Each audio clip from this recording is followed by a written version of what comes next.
Assen for rounds 13 and 14 of our 8-week season before in a week's time we head to the Red Bull Ring. My name, of course, is Zach Sweeney, going to be talking you through all of the action here this evening. The usual business, of course, of qualifying and then into our two 25-minute races to decide the action.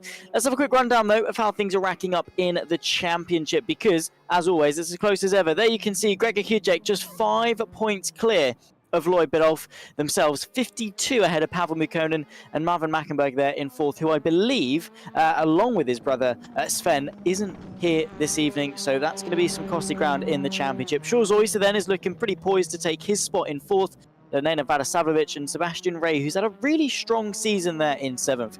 Stu Neal from Sven Mackenberg and Pascal Jean-Poet, who, despite a lot of misfortune going his way, is staying strong inside the top 10. Bowen Kabaya from Benz Farkas, Jorge Prieto from Rus Butcher and Onion Opalic, Biblioni from Zvonimir Burek and Rodrigo Portugal, Pietrek Batchak, Nikita Gror, who just hanging in there in the positives in terms of the points, ahead of Camargo, our 21st and final driver to have entered. Let's take a look at the track, shall we, that we're going to be racing around today. Of course, it is Assen. We take to the Netherlands for rounds 13 and 14.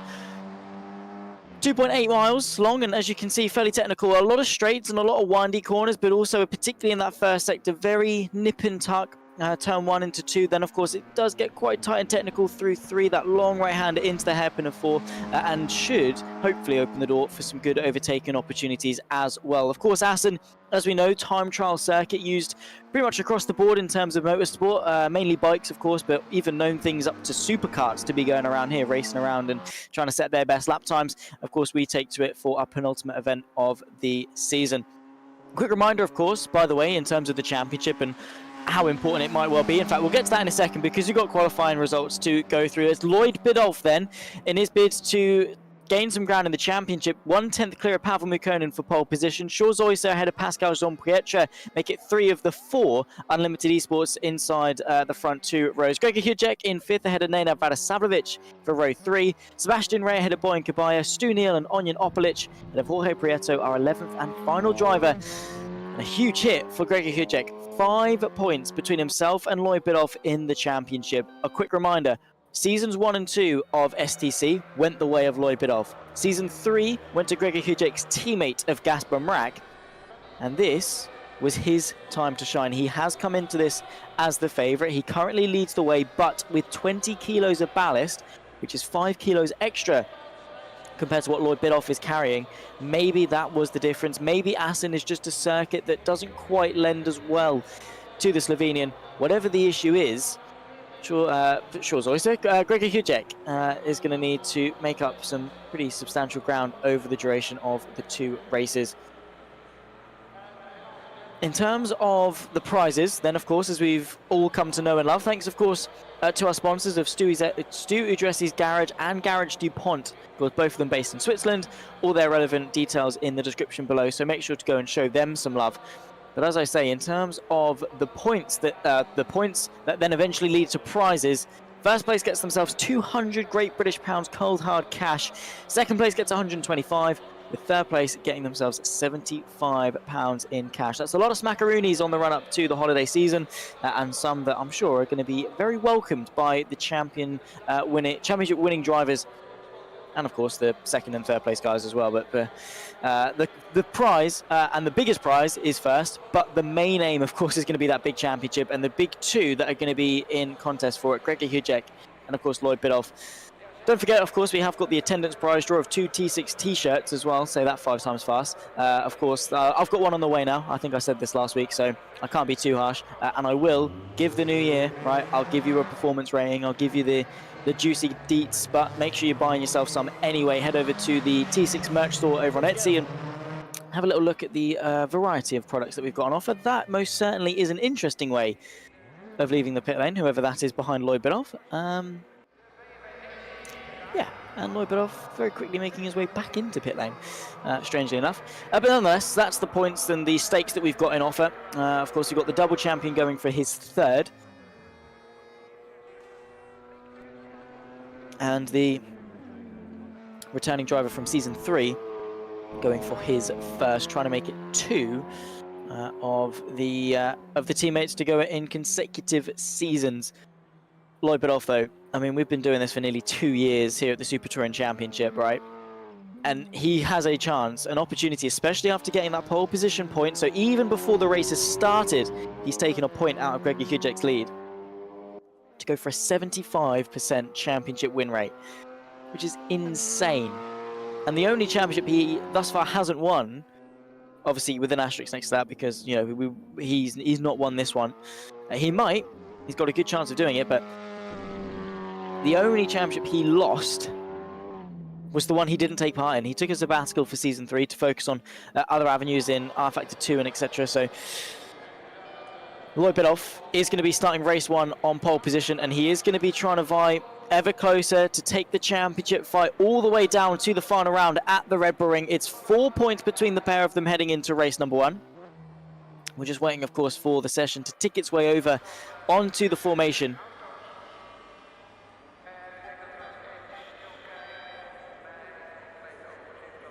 As we gear ourselves up for race 13. Will it be unlucky for some? Here, of course, in the Netherlands, Assen TT circuit takes place, or holds, the penultimate event of Season 4 of the T6 Motorsport Super Touring Championship. The drivers are getting themselves onto the grid. Loibidov from Pavel Mukkonen. Now that is a spicy front row, if ever I have seen one. Waiting, of course, for the 5 red lights. 25 minutes to go onto the clock to set us underway for race 1's action here for event 7 of Season 4. The run towards turn 1, 90-degree right-hander. Will there be any overtaking opportunities available for Pavel Mukkonen, who's joining the 2-time champion Loibidov on the front row? 5 red lights run, 25 minutes on the clock here at Assen. And we go racing. A good initial launch, it must be said, from Loibidov. Pavel Mukkonen immediately trying to launch an attack, but it's not going to be the case. Sean Zoyser gets the jump. Pavel Mukkonen is actually able to get a pretty decent second phase, and they're going to be 3 wide as they approach turn number 1. Pavel Mukkonen on the inside, our double champion, is sandwiched between the pair of them. Sean Zoyser is forced to concede as they approach turn number 2, and the first proper braking zone off the circuit is this long right-hander, just trying to assume the inside. I think there is Pascal Jean-Pietre and also Gregor Kudek trying to negotiate his way through from a poor start. Side by side for the lead of the race, though, as Loibidov is able, just about to hang on into the hairpin of turn 4. The gap opens up on the inside, and that's going to invite the Flying Dutchman here, of course, on home soil of Sean Zoyser to filter his way through up in a second place. Very wisely done. Now on this straightaway section before we head towards the next braking zone, it's going to be Sean Zoyser trying to get into the slipstream of Loibidov. But into the chicane, it's not going to really materialise in too much. Loibidov is going to be able to hang on to the race lead. Sean Zoyser then from Pavel Mukkonen, and Pascal Jean-Pietre is going to be our top 4. Gregor Kudek assumes the top 5. And there's still 24 minutes left to go. We've not even completed the first lap, as there you can see Pascal Jean-Pietre, the Swissman. The Swiss driver is there trying to find his way through on Pavel Mukkonen, who very uncharacteristically went backwards on the initial get-go of lap 1. Not something we often see from the Russian driver. Usually he is in quite a rush to get forwards, but not the case today. Falling backwards behind Sean Zoyser, who, of course, as I said, is keen to impress on home soil, and he is going to be going for a very aggressive move towards the final chicane. He's applying the pressure to Loibidov, but in doing so runs ever so slightly wide. Pavel Mukkonen gets a little bit out of shape as well. And to kickstart the second lap of this race, they're single file. Loibidov able to lead the first lap from pole position. Sean Zoyser trying to apply the pressure, but Pavel Mukkonen is not going to be letting him breathe for 1 second, and a huge dive to the inside. That is aggressive if I've ever seen it. Muscled wide is Sean Zoyser. Pavel Mukkonen on the limit of what is acceptable. There you can see PJP as well trying to get involved. Looks to the outside of Pavel Mukkonen. Well defended then from Sean Zoyser, who did not back down, did not concede even in the face of the aggression from the Seat Cupra. And there's absolute turmoil in the background as well. Gregor Kudek gets forced wide in the domino effect that happened into the braking zone and relinquishes the place to the Serbian driver of Nenad Varisavljevic. So Gregor Kudjek going backwards from what was already an appalling qualifying by his standards, losing costly points when Lloyd Biddulph is leading this race. And that is the consequence maybe of these drivers running nose to tail around such a fast and technical circuit. You make one small mistake and it is just a chain reaction that catalyzes from beyond that.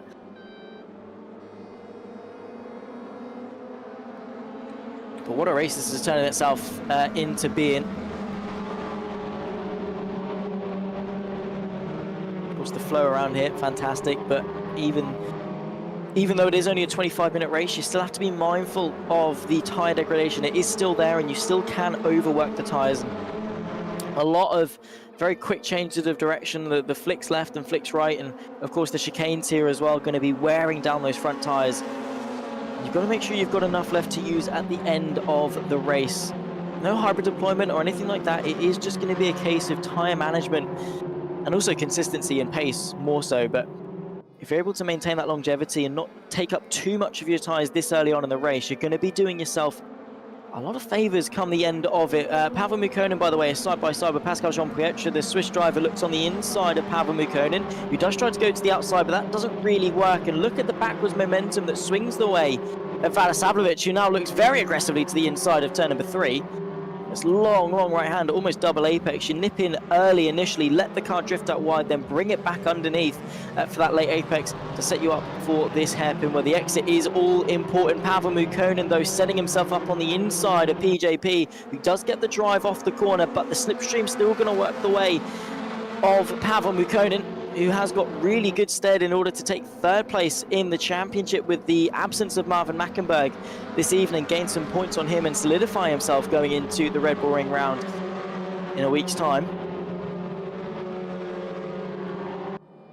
Here's Lloyd Biddulph though. Look at that gap beginning to materialize at the front. 1.1 seconds now between Biddulph and Shaw's Oyser.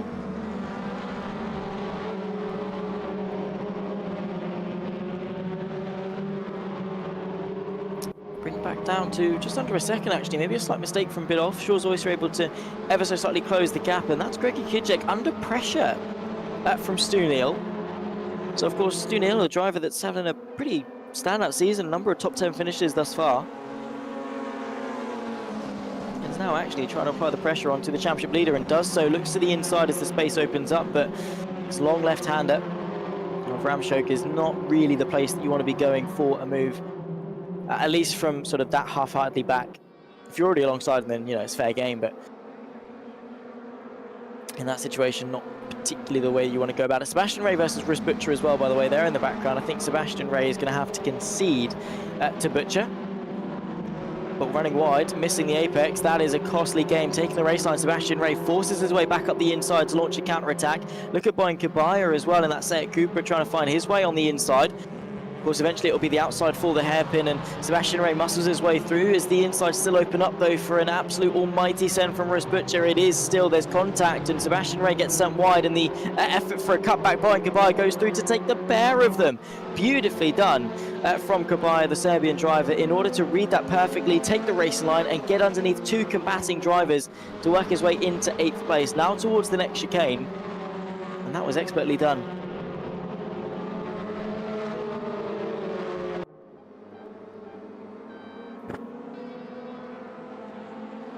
Let me know, of course, those watching along at home, make sure to like, subscribe and turn the bell on for notifications if you are, of course, enjoying the stream and want to see more from T6 Motorsport. Make sure, of course, as I always say, leave your thoughts, theories, queries, questions, really whatever tickles your fancy in the YouTube chat. Always good to see who you're supporting, where you're watching from at home, and what maybe your standout moments of this season have been. What's been your favourite venue that we've taken to, or are you looking forward to the season finale in a week's time when we take to the Red Bull Ring? What do you think of the battle between Lloyd Biddulph and Gregor Kudjek thus far this season as well? Because to me, it's been mightily close, as has this battle been. Sebastian Ray on the back of Rus Butcher still. So Kabaya's gone from 8th to 11th. Onion Opelic has gotten involved. Jorge Prieto as well involved. These, of course, all drivers going to be scoring points. As the points go down to P15, there's only 12 drivers on the grid, so they're all going to be scoring points. The question is how many? Using all of the curb to open the track up as much as possible, and that's the difference actually you saw there between Onion Opelic and the two ahead, just using half a car's width, if that, extra going into turn 1. And that just allowed them to carry that just a little bit extra speed, even if it was only half a mile an hour or even a full mile an hour. It makes all the world of difference. Kabaya tries to get underneath on Janopoulos, does the exact same thing as he did this time a lap ago. Question is as well, does he get the drive? Because it's all good to get that initial punch, but is it enough when you've got a race for the entirety of this straight, especially when you're on the outside for this upcoming chicane? I think Oblic is going to give him that concede, even though he does break quite early, and Prieto, I think, maybe caught slightly off guard by that one.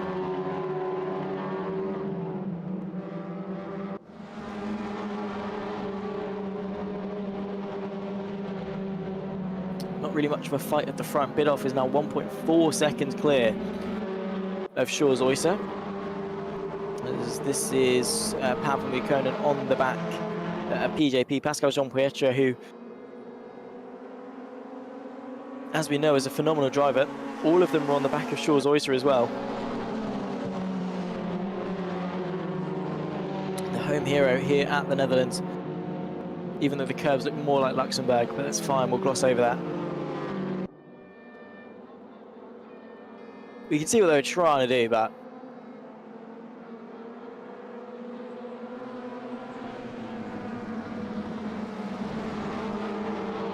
turn 1. There seems to be a slight little bit of camber. I've never driven Assen. Maybe I should, but it seems that for a lot of the corners there is a slight little dip on the apex, which obviously will assist you with a little bit of rotation if you're able to get on it, as well as using the curbs as well for a little bit extra.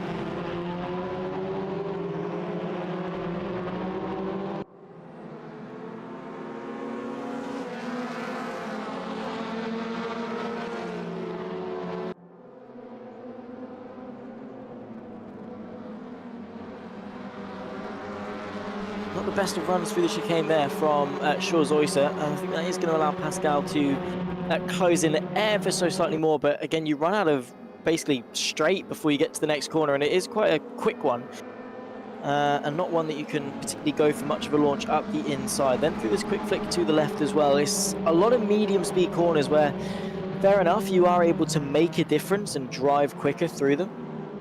That obviously goes without saying, but what you find happening is that you just can't quite go for a move. It's like the entirety of the Nürburgring GP circuit as well. A lot of it is fun and fast and flowing to drive, but not really much that you can do in terms of an overtake.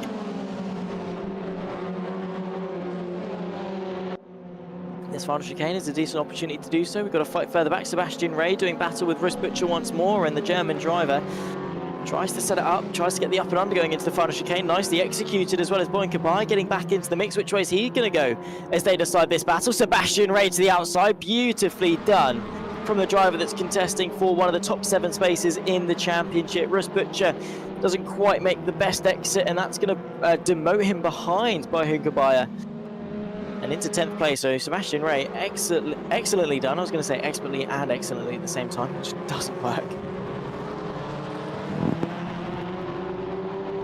We've got a 4-car train here, and the gap to Lloyd Bidoff, it's sort of been a bit of a stalemate as we approach half distance in this race. Not really been gaining or losing time has Bidoff, so you know that obviously speaks volumes to Shaw's Oyster, but maybe that slight battle that he had early on with Pavel Mukonen has put him on the back foot and set them on a trajectory that maybe with the slipstream of Lloyd Bidoff would have made for, you know, a 5-car train for the race lead, but without it, it's just sort of separated it into 2, really. We've got one driver going off by himself, and don't get me wrong, a 4-car nose-to-tail battle that we've got from Shaw's Oyster back to Vlada Savlovic is always going to be welcomed, but we want it to be for a race lead, and Gregi Hujek also wants it to be for a race lead because he wants Lloyd Bidoff, respectfully, to finish as low down as possible in this race. But equally, Gregi Hujek, even with the ballast, I mean, we've seen before that, of course it makes a big difference, but does obviously the relative gap. I mean, I know Lloyd Bidoff and Gregi Hujek, both of them have got a significant amount more than those around them, especially Pascal Jean-Pietre and also to an extent Shaw's Oyster as well. They've gotten a significant amount more on them, but relative to each other, there's only a 5 kilo difference. Does 5 kilos warrant you know, 5 places in qualifying, and does it warrant a 4-second gap in this race? I think obviously there is an extent as to which the ballast will be making a difference, especially at a level as equal as Lloyd Bidoff and Greg Kujek are, but I think maybe it is just a case of Kujek lacking a little bit. Maybe the Audi is slightly stronger at Assen and Lloyd Bidoff is executing that compared to the Hyundai of Greg Kujek. Or maybe it is just a skill issue. I mean that in the nicest way possible, because I do love Greg Kujek and Gasper Marak. They are both fantastic drivers and have driven this season fantastically. Of course, Gasper Marak over on the Tuesday in the Touring Championship on R-Factor 2. Greg Kujek on a Sunday in the Super Touring Championship. We've got Renato Simic as well cheering on Greg Kujek in the YouTube chat, so hello and welcome. Again, nice to see as many people as possible cheering on these guys here for T6 Motorsport. Keep an eye out as well, of course, we are going to be breaking up, as I suppose, for Christmas very shortly.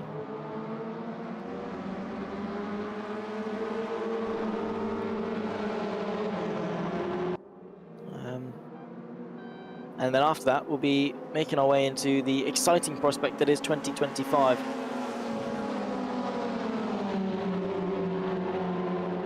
Don't worry, you are going to have the pleasure of myself and Dara back on comms duties for another year. Rich has made sure we've kept our calendars open because yeah, he loves us so much. That's exactly the reason. It's not because he can't be bothered and go and find some more commentators, because he loves me and Dara so much. He's definitely not settled. He's just like, these two are alright. 2 little Norfolkians and that'll do. That's way too wide though from Shaw's Oyster. That is a huge error. That's going to promote Pascal Jean-Pietro to at least have a go to the outside of the hairpin, but all it's going to do is invite Pavel Mukkonen to go to the inside. The outside of that hairpin is disastrous this evening. Pavel Mukkonen gets through, and a mistake for Shaw's Oyster has actually ended up worse off for BJP. Shaw's Oyster is able to get away with it and keep second. Maybe that was the strategy. Run wide, invite the move to the outside, and make them battle for 3rd place. Shaw's Oyster just about able to hang on to it. This battle going all the way down to Vadisavljevic as well. So we've got Oyster in the lead of this train, 2nd place overall. Behind that, Mukkonen, then Pascal Jean-Pietro, then Vadisavljevic behind that. 10 minutes left to go on the clock.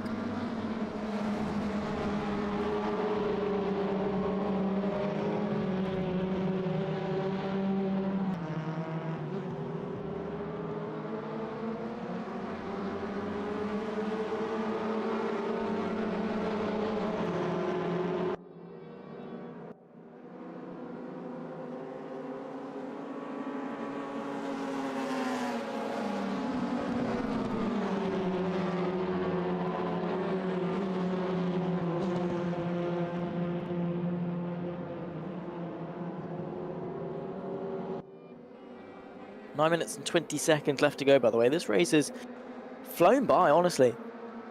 With the action, particularly at the start, obviously keeping us on our toes. The 3 wide moment that we had going into turn 1. Shaw's Oyster, Lloyd Bidoff and Pavel Mukkonen, who, as things stand, do retain the top 3 places in race number 1. Also looking as well, Vadisavljevic in 5th is going to be taking reverse grid pole position for race 2. What it will do is actually put Greg Kujek right on level pegging with Lloyd Bidoff. They'll share the 3rd row. So Bidoff will be 5th. Kujek will be there in 6th. And whilst obviously Kujek isn't going to be benefiting from a reverse grid pole or anything like that, he is benefiting from being as close to his rival as possible and being in direct control, arguably, of how his race goes. The start is going to be crucial, and Greg Kujek needs to sort of kind of have tunnel vision, because right now there's going to be a significant point swing. You'd assume that Lloyd Bidoff has got the fastest lap of this race as well. Obviously, based on that assumption, we're going to assume the gap is now 3 points to Greg Kujek. But he needs to gain 20 for a win and 10 for 6th place, which is currently where Greg Kujek is. So the gap swings into Lloyd Bidoff's favour to 7 points. So before race 2 has even got going, he's been able to outscore Greg Kujek by an entire 12 points. And at this stage of the season, when they've been essentially nose to tail for the entirety of the season, currently it's Pavel Mukkonen that's got the fast lap of the race, so we'll knock one off that and we'll go, it's an 8-point differential between Lloyd Bidoff and Greg Kujek. Still, oh no, sorry, it's a 6-point differential in favour of Lloyd Bidoff. I am Yeah, good math, it's fine. So it's a 6-point differential between the pair of them. We'll get back to that in a second, because this looks like it's going to be getting feisty as Pascal Jean-Pierre looks to go to at the outside of turn 1 on Pavel Mukonen. Tries to set up a bit of a switchback, but that doesn't quite work. Maybe into turn 3, where we have seen a lot of moves been made. Turn 4, of course, the hairpin. Where if you are able to get on the inside, that's going to be the favourable line. If you're able to launch one there, you're in good stead as... well, that is interesting from Pascal Jean-Pierre, blinking around all over the place. Not entirely sure if that's a his issue or a Schwarz Oyster issue. You'd assume it's going to be on PJP side, because no one else seems to be flipping around like that. But regardless, in terms of the championship fight, this is huge for Lloyd Biddulph. But at the Red Bull Ring, that's going to be the track where he has ballast. So maybe the swing of this means that Gregor Kujek is going to be... I don't know how to play this, because obviously it depends as to how poorly or well race 2 goes for Gregor Kujek. But if Lloyd Biddulph leads this round, or leaves this round in the lead of the championship into the final round at the Red Bull Ring, granted obviously he's going to be leading the championship and whoop-de-doo, that's fantastic. But we've seen basically round on round the championship either drastically close in terms of the gap or flip on its head between Kujek and Lloyd Biddulph. So maybe if Lloyd Biddulph goes into that final round with the ballast, that's going to be worse off for him, and maybe Gregor Kujek is then able to gain the whatever it is at the end of tonight, whether that's 6 points, 5 points, 10 points, whatever.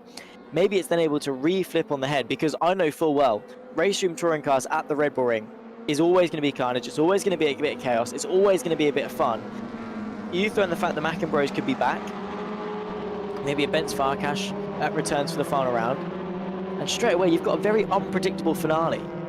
So I really cannot wait for a week's time when we take to the Red Bull Ring. It is going to be a fantastic way to end the season, and maybe Lloyd Biddulph needs to think twice before giving the championship or taking the championship lead.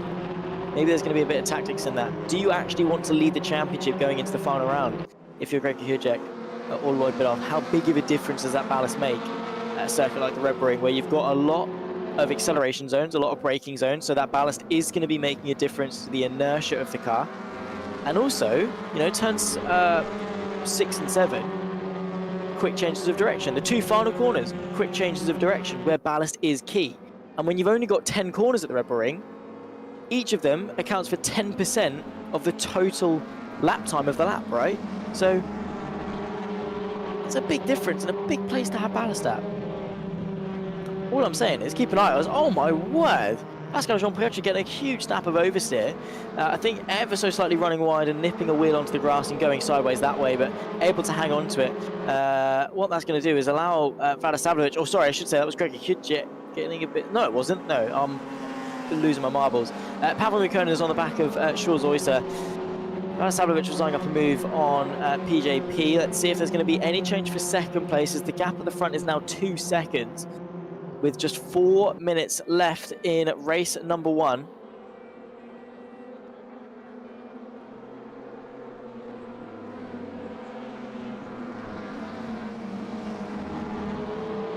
Four minutes left to go. Pavel Mukonen is practically pushing Schwarz Oyster around this circuit, of course. They've been pretty equal all race long. Schwarz Oyster may be starting to feel a couple of cracks under pressure.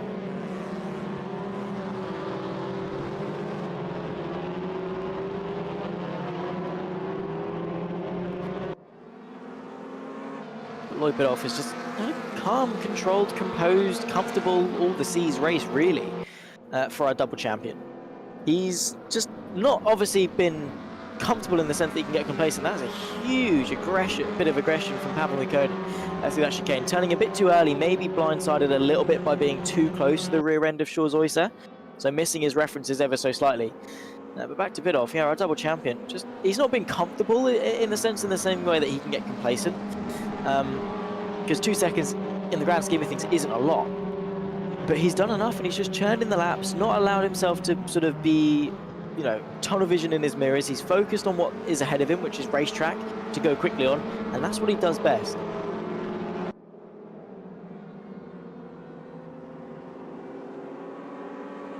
As Pavel Mukonen darts around, looking for the gap on Shaw's Oyster. I don't think it's quite going to materialise this time by, but he's going to try and set it up going into the chicane, forcing Shaw's Oyster into a slightly suboptimal line. And that's exactly what Pavel Mukkonen needs, with the slipstream, with a good exit, to maybe eye up going into turn number 1. We're going to have 2 more laps heading on to the penultimate one of race 1, so it's going to be a 15-lap race.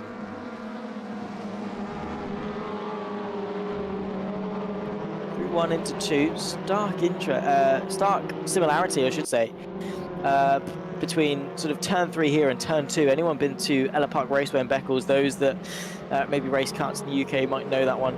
Just that long right-hander demands so much of the front tyres, and you almost take it as a double apex, carry the speed initially in, and then just roll off the throttle and nip it back under, especially when you want to set yourself up for that hairpin. Shaw's Oyster made a slight mistake of it on that lap, maybe just turning a bit too early, but all was fine in the end.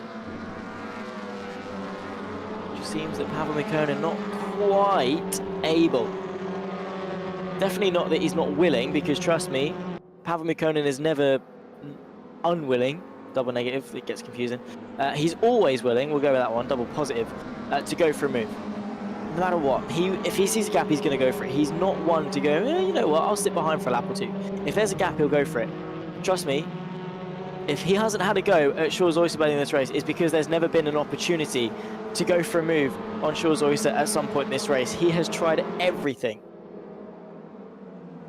It seems that, at least for now, still with 1 lap left to go, Shaw's Oyster has got the measure of him. PJP and Vlada Savlovic as well behind.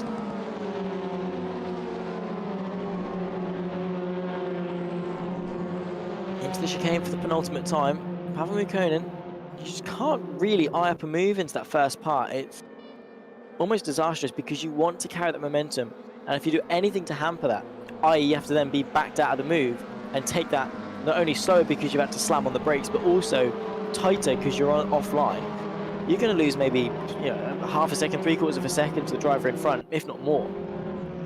And not only going to lose it to the driver in front, you're going to lose it to the drivers behind as Pavel Mukkonen gets all over the rear end of Shaw's Oyster. Opportunities are going to be running thin. Looks to go to the outside of the hairpin, forcing Shaw's Oyster to go defensive. Nips it back in for a late apex, but not quite able to find the move. The time was to 0, and this will be the final lap of race number 1 here at Assen. Shaw's Oyster had a chance at the lead. He's had to settle for second. Will he be able to hang on to it with just half a lap left to go?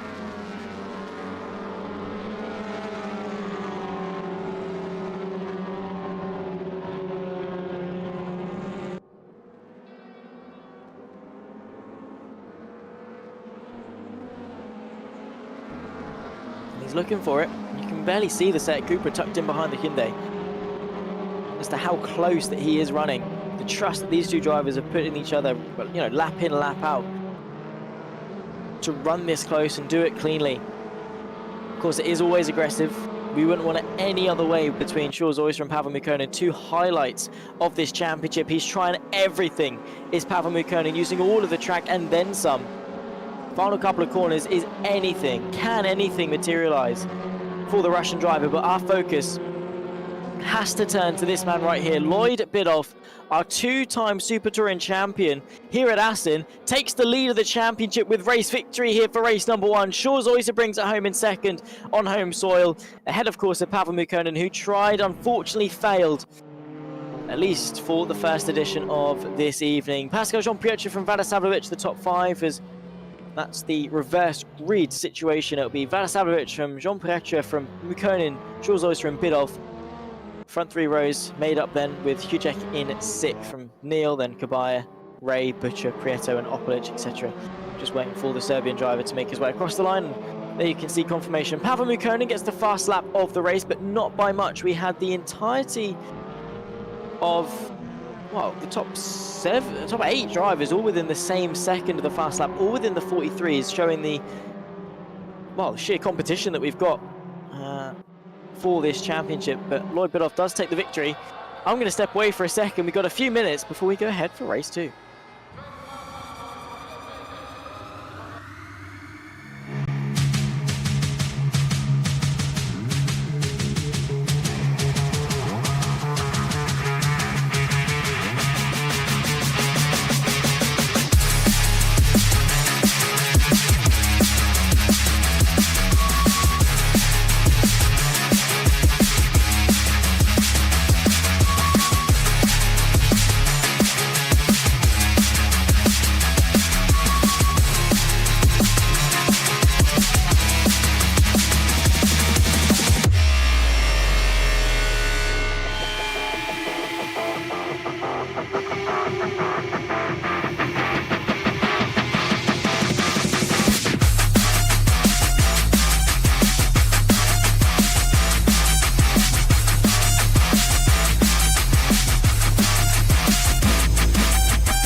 Race 2 about to get itself underway then here for race 14 of season 4 of the T6 Motorsport Super Touring Championship. As of course race 1 brought utter chaos, especially at the start with Lloyd Biddulph alongside Pavel Mukkonen on the front row. Shores Oyser was able to get himself involved, and those are the three that eventually made up the podium. Of course, we get to do it for one final time here in the Netherlands. It's going to be, of course, Nenad Vadisavljevic and Pascal Jean-Pietre that share the front row. 25 minutes back onto the clock. Lloyd Biddulph and Gregor Hudek, our championship rivals, share row 3. The lights are on, the lights are off, and we go racing once more this evening. A good start from pole position then from Vadisavljevic. As you see there, the Audi RS3 of Lloyd Biddulph trying to make some places. Gregor Hudek gets the jump of him though, and Lloyd Biddulph is swallowed by the chasing pack, and through into 5th place goes Hudek. Shores Oyser doing battle side by side with Pavel Mukkonen as the pair of them try and make amends for what was a very chaotic race one between the pair of them as well. Vadisavljevic though from pole position already down to 3rd. Pascal Jean-Pietre is through into the lead of the race ahead of Shores Oyser, who's going for that home soil victory and right now has got a golden opportunity to go and do it. Lloyd Biddulph is tumbling. He's down in 11th place after taking the lead of the championship at the end of race 1. He's now down to 11th place for the beginning of race 2. Gregor Hudek loses the place to Stu Neal and is going to want to make some good progress forward for the remainder of this race. On the inside of the chicane, is able, I should say, to hang on to 5th place, up 1 from his starting position.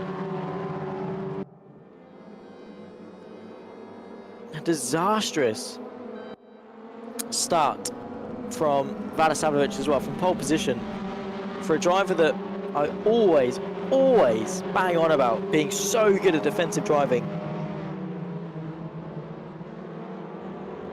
Unfortunately, just muscled wide at T1, and that was that.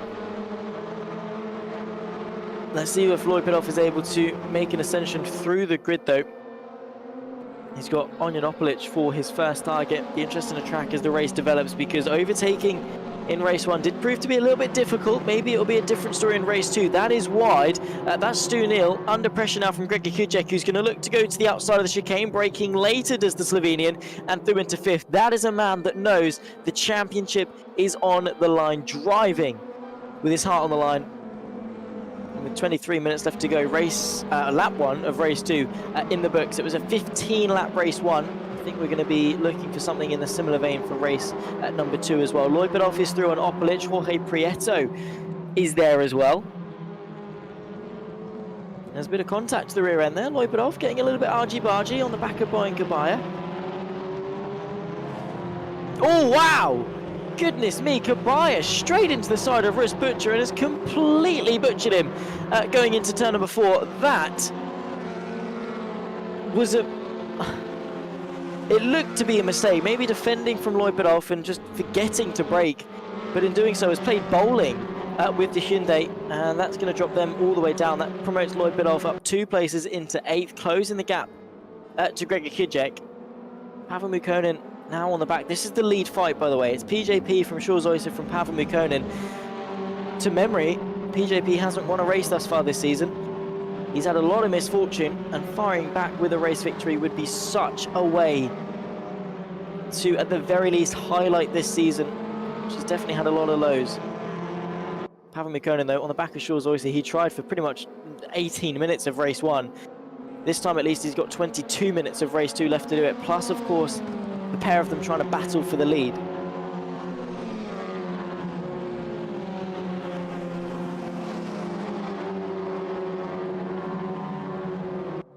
Nice to see everyone joining us in chat. Nerd PC, of course, the sponsor over on Tuesdays with the Touring Championship, and of course the usual attendee of Jordan Osborne as well. Nice to see everyone in. Hope everyone has had a good weekend as well. Don't forget to smash like on the stream if you are enjoying it. Make sure to subscribe to stick around for some more T6 Motorsport content, particularly into the new year. I won't say too much, but it's looking exciting. Very, very exciting indeed, especially for those over in the world of our Backfit 2. 21 minutes left on the clock. A lot of great memories around Assen for a lot of people. Thus far, Lloyd Biddulph is trying to hold on to as many of them as possible, like his victory in race 1, but maybe his comeback drive here in race 2. Stu Neal and Sebastian Ray doing battle just ahead of him, and he's now trying to be nip and tuck and follow one of them through on the inside. I think that's going to be Stu Neal that's just able to get ahead. The gap doesn't quite open for Lloyd Biddulph to follow through the same.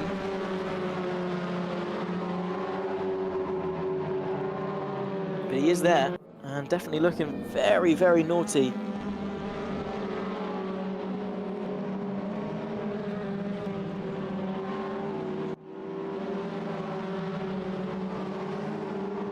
Happe Mikkonen still on the back of Shaw's Oyster. PJP getting away.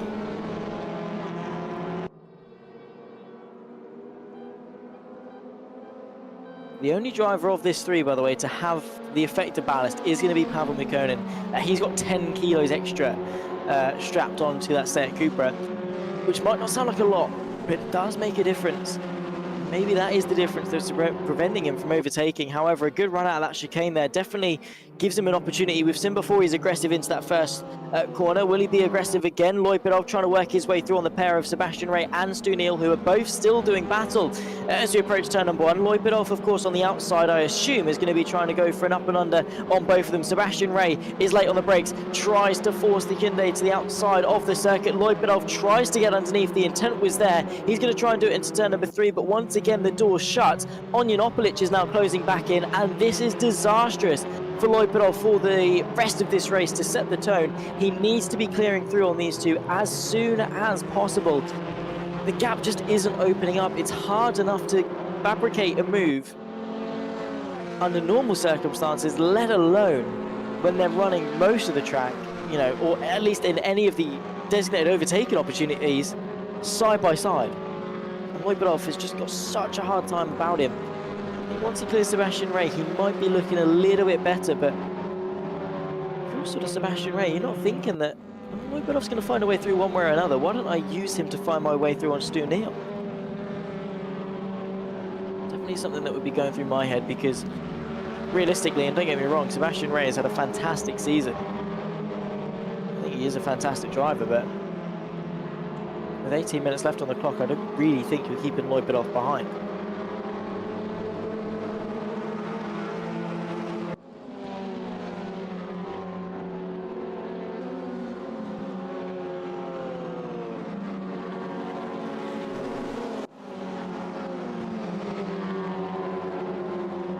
Prieto, that is not how you take the penultimate corner. Going to count the chicane as one. That's that left-hander. Not how it's done, mate, unfortunately.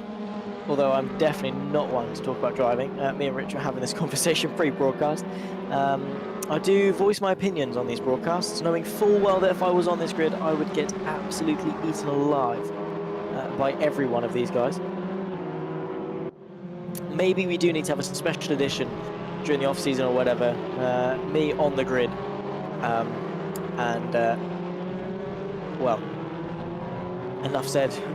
Commentating from the back wouldn't really get much done, but you know, at least we'd confirm the hypothesis.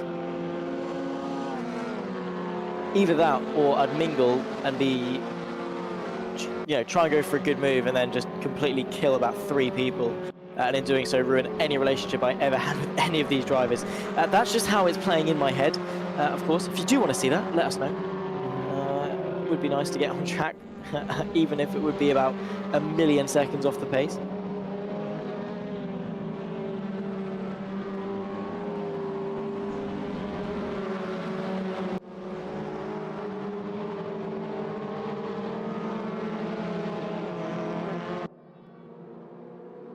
Happe Mikkonen on the back of Shaw's Oyster. That gap to PJP has grown. The Swiss driver is flying. He's not letting anyone tell him he can't win this race. Approaching half distance, of course. We're 5 laps in to make it, or start the 6th.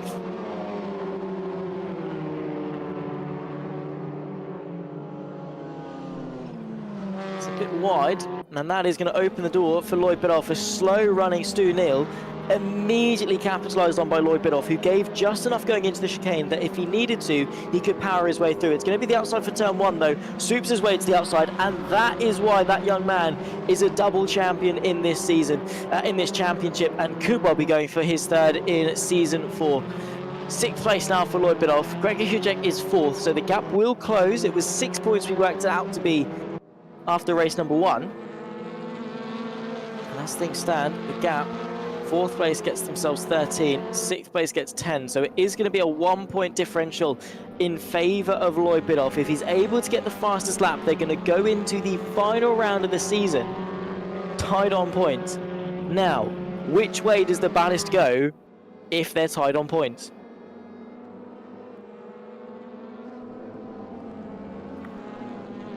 Maybe it would just be normal countback, whoever's got more wins or whatever would then go, and I think that would be, off the top of my head, that would be Lloyd Biddulph.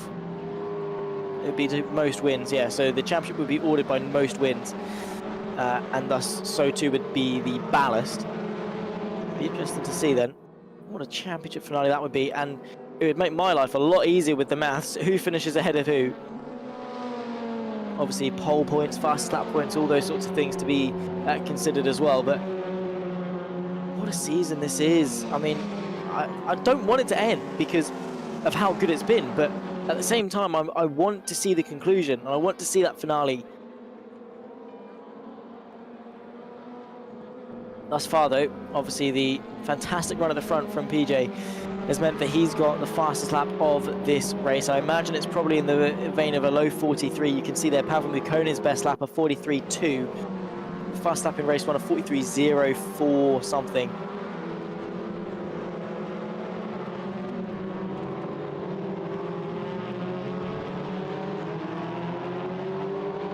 Now the hairpin, pretty equal pegging between Mukonen and Oyser. Nearly halfway through this race as well, 14 minutes left before we go into the final quarter of the racing action this evening. Look at the gap, Pavel Mukonen really able to commit through that chicane, but he's not able to do anything with that momentum because the next braking zone isn't long enough of a braking zone. You're using it, of course, naturally to kind of slow the car down, but the majority of it is so you can trail brake and get the front weight on the nose. However, Pavel Mukonen not going to wait around. He sees the gap. He's going to try and pry it open. Forces his way to the inside, but immediately the momentum swings back to the inside, going the way of Shores Oyser. Pavel Mukonen tries to get back underneath him, gets the drive off that right-hander, forces the move. There's contact between the pair of them. Shores Oyser just able to stay ahead. And that is aggressive. Flash the headlights. Pavel Mukonen is not happy in his inability to find a way through there.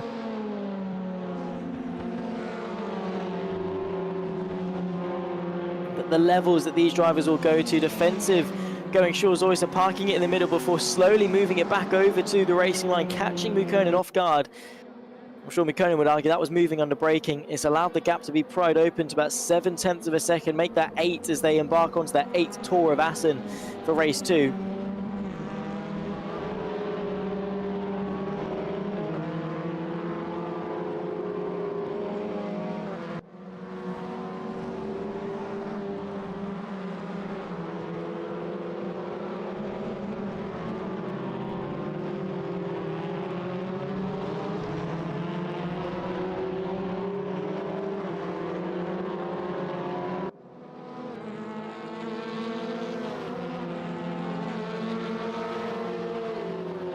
Twelve minutes left.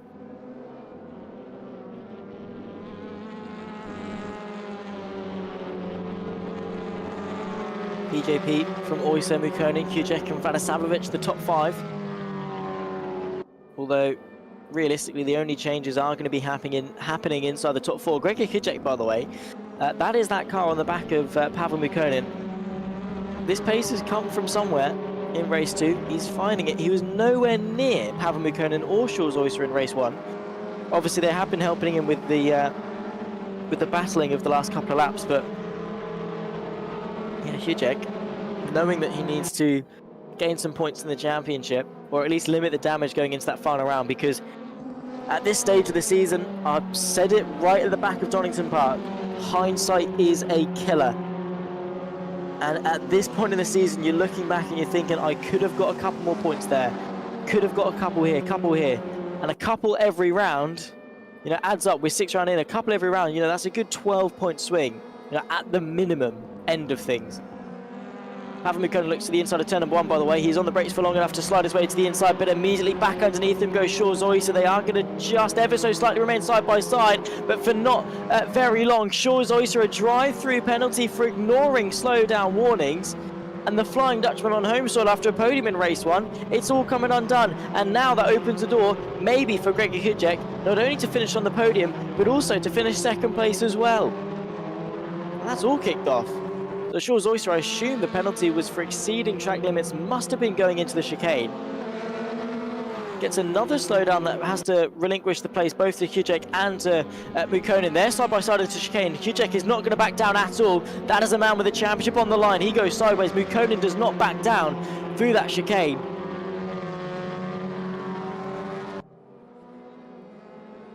My oh my, is it getting frisky out there. 10 minutes on the clock. Charles Oyster is going to have to peel in. That's going to promote Biddulph up a place to 5th as well. But if Hüjek can finish 2nd, that will put him back into the championship lead. If my math serves me correctly, it will be 17 for 2nd. Biddulph will be promoted to 5th, which gets him 11. That will put them tied on points, provided one of them doesn't get the fastest lap, which I still believe, as far as my knowledge serves me, does still belong to, if I can get my words out, Great England that is, to Pascal Jean-Piettre at the front.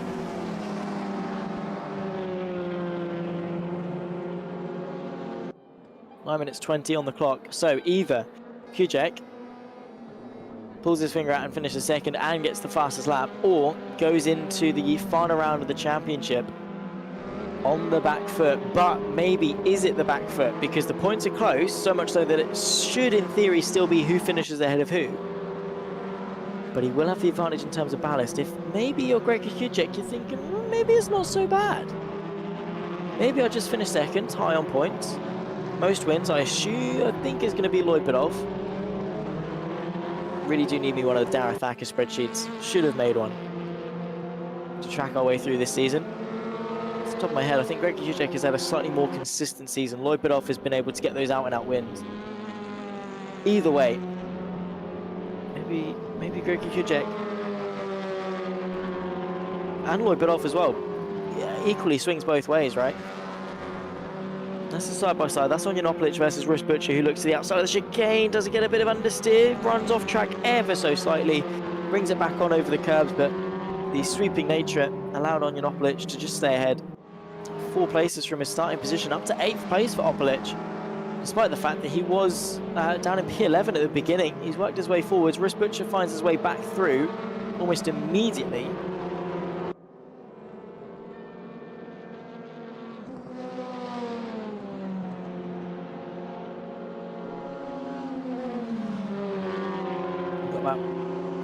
About 4 laps to go, actually 5 laps to go. We're about to start lap 11. So ticking them down, getting close to the end of this race and the end of this season as well. Like I say, cannot wait for the conclusion. Make sure you are all tuning in, of course, in a week's time, 8 PM for those in the UK. Translate that to wherever you are around the world, because you're not going to want to miss a second of the T6 Motorsport Super Touring Championship Season 4 finale. And arguably one of the best circuits for touring cars, Red Bull Ring. The long straights, the not DRS, the slipstream, the straight line speed effects, I got them mixed up, of course. The only DRS that you can get in touring cars is to close the window, really. But yeah, the slipstream effect at the Red Bull Ring. Keep everyone nice and close. The championship, as things stand, if Gregor Hüjek can get through on Mukkonen, will be tied on points. At worst, it's going to be a couple of points between the pair of them. So either way, we're going to go, provided nothing drastically wrong happens now, like Lloyd Biddulph or Gregor Hüjek disconnects. Right now, we're going to be having, I believe, the closest finale ever in Super Touring history. You know, a few months ago, it was, of course, Gasper Rack and at the front. I think he was just there. I think when we got to the Nürburgring Nordschleife, it was a case of just having to finish like 6th or 7th to secure the title, so nothing drastic. Of course, when it's back, Lloyd Biddulph versus Marius Sabdir. Similar affair in that regard. Lloyd Biddulph was able to wrap it up quite straightforwardly. But this one is going down to the wire, and the championship battle between Hüjek and Biddulph has been tyrannical. They've dominated this championship. No one's been able to get close to them. Their next closest competitor is Pavel Mukkonen. He's going to be in 3rd place, vying for that 75 Great British Pounds cash prize.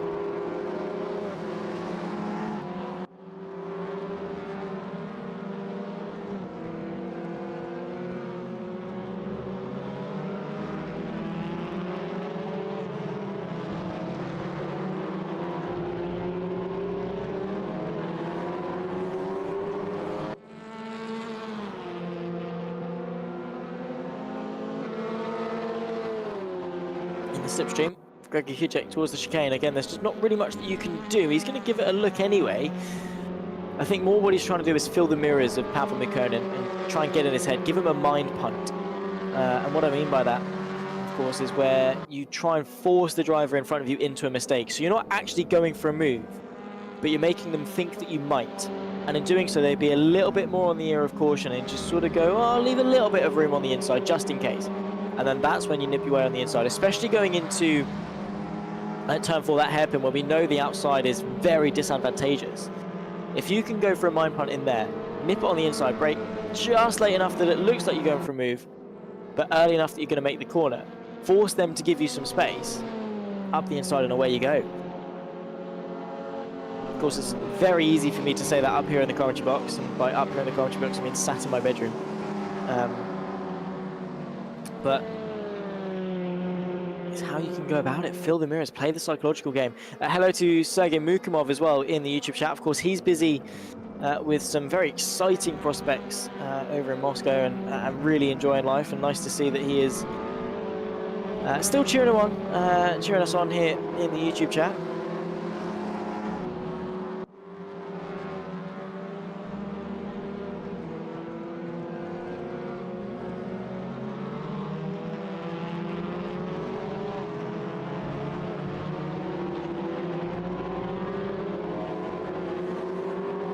3.5 minutes left to go. We're going to be heading on to the penultimate lap next time by, and indeed we will, because it'll be lap 14. Looks to the inside once more, Gregor Kucek. That seems to be more. There you go, that's the mistake. Pavel Mukkonen running wide at the chicane, trying to give Kucek some space, ran slightly offline, and once the understeer kicked in, Gregor Kucek is now able to pounce. Looks to go to the outside of the right-hander. That doesn't quite work there, but he's got a left-hander coming up that could well play to his favour if he's brave enough on the brakes. That's not quite going to be the case. I'd be surprised if Pavel Mukkonen doesn't have a slowdown after that one. Gregor Kucek tries to open it up. He locks the rears, though, gets a bit sideways, and loses a lot of ground to Pavel Mukkonen after that mistake. And with just 2 laps left to go here for race number 2, and Gregor Kucek really, ideally, wants that second place for the championship.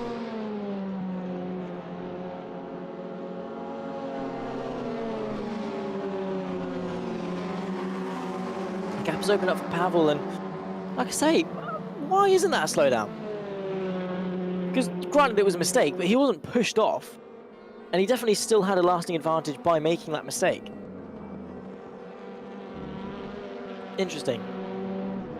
Obviously, I know full well it'll be an off-track 1X. Obviously, that's the iRacing terms, but the one incident point, the 1 ink, I guess, whatever. Yeah, interesting. Obviously, Shaw's Oyster, we know, has been knocked out of this battle. He's down in P11 because of the drive-through penalty that cost him a chance for a double podium on home soil. Maybe even going for a win. I think that was a little bit too far-fetched, though, but it's going to be going to PJP as things stand.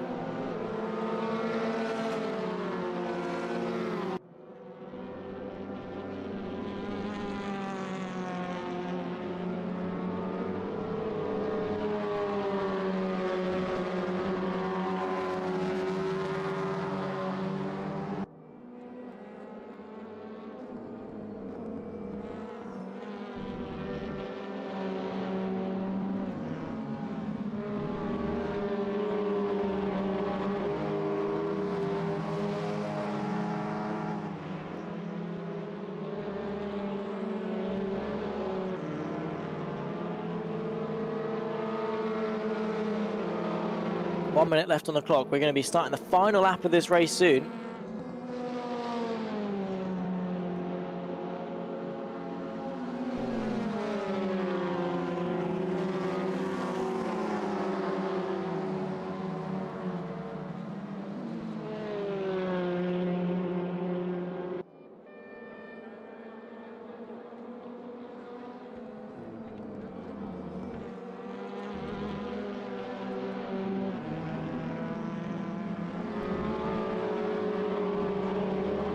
1 lap left to go at the penultimate round of the season. Gregor Kucek searching for second place. Lloyd Biddulph seems firm in 5th. He fell back at the start, but an ascension back into 5th place seems to be a pretty mighty comeback. Tony Gonzalez, amazing races, driving fair. Don't give him too much work. Exactly. If as a steward you can leave the race event with as little work to do, then you're looking pretty good. Of course, amazing work done by Antonio behind the scenes. Does a lot, and if you want sort of your league to be stewarded and rulebooked by competent people who know what they're talking about, definitely get in touch with Antonio Gonzalez. Fantastic driver and steward in his own right. Timer has clicked 0 though, and that means we are on the final lap of this race. You can see Lloyd Biddulph in the background. He's going to run out of time to do anything meaningful in this battle. I think so too is Gregor Kucek. Pavel Mukkonen, of course, went off the track, gained a lasting advantage. The game didn't give him that slowdown, and I think that's going to be one maybe that goes to the steward's room. But either way, the championship is close as ever. Only a couple of points separating Gregor Kucek and Lloyd Biddulph going into the final round of the season. And of course, with the ballast still to be applied, that is going to throw some intrigue into the works. But the focus right now is on one man and one man only, because for the first time this season, in Season 4, Pascal Jean-Pietre is victorious, and he does it at the 14th race of the season here in Assen. PJP is a race winner of Super Touring season number 4. Pavel Mukkonen ahead of Gregor Kucek is the podium. Nenad Radosavljevic and Lloyd Biddulph the top 5. And what a race it was. What a pair of races it was this evening. The gap in the championship, by the way, came into it as 4. 15 goes the way of Gregor Kucek, and 11 goes the way of Lloyd Biddulph. It's a 2-point differential. Pascal Jean-Pietre, though, the win and the fastest lap of 43.2. Look at how close the fastest laps are. Look at how competitive this championship has been. Pavel Mukkonen from Gregor Kucek, Radosavljevic and Biddulph, Sebastian Rave ahead of Bojan Kabayev, Stu-Neil Risbutcher, and an Onion Opolit. Jules Oyser, his second home race ruined by a drive-through penalty, but a podium in race 1 to make it a bittersweet day, or a sweet bitter day, I suppose, if you're going chronologically. And Jorge Prieto, the lone DNF for race number 2. Ladies and gentlemen, if that doesn't excite you for the finale in a week's time when we go to the Red Bull Ring, I don't know what will. Lloyd Biddulph, 2-time Super Touring champion. Gregor Kucek, one of the favourites to be coming into this, multiple-time race winner, trying to keep the streak of the Aga teammates' championship streak going strong. It was Gazprom-Rack a season ago, but there's our grand finale. There is the Red Bull Ring, all fantastic 10 corners that we've got. I, for one, cannot wait. Of course, make sure in the meantime you go to the Etsy store, get yourself some nice T6 Motorsport merch ahead of the holiday season, and of course, make sure to go show some love to our sponsors at Stewie's Ujessi's Garage and Garage DuPont as well. All their information and details in the description below. But in the meantime, my name has been Zach Sweeney. I'll be here in a week's time. I hope you'll join me. It's goodbye for now.